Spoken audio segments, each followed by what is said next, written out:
Present indicative of O, UE, U, stem change verbs. The conjugation of a regular verb in the present indicative starts with the stem of the verb, followed by an ending that tells the subject of the verb. But for two important I verbs, the stem vowel has different forms.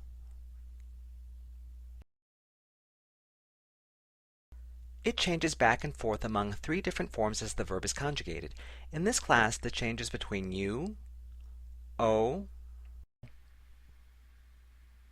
and UE. When the vowel stem is stressed, it's UE, and when it's not stressed, it's U, unless the following syllable has a stressed I.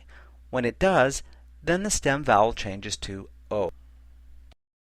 So, as you add endings during conjugation, watch to see whether a stressed I follows the stem and to see when the vowel stem is stressed because it's next to last.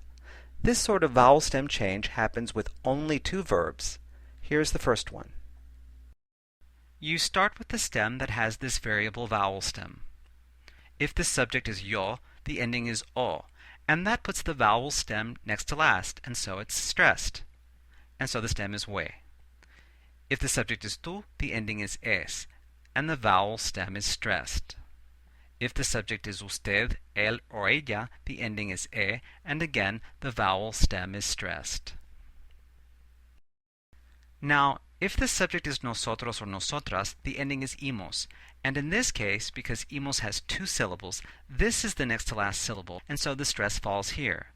The vowel stem is not stressed, and so it would be a u, but since imos has a stressed I, that puts a stressed I in the syllable following the stem, and the stem is an O.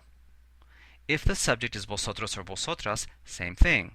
There's a stressed I in the syllable following the stem, so it's also an O. If the subject is ustedes, ellos, or ellas, the ending is en, and here the stress moves back one syllable to the stem, and so it's we. Of course, you can also think about it this way.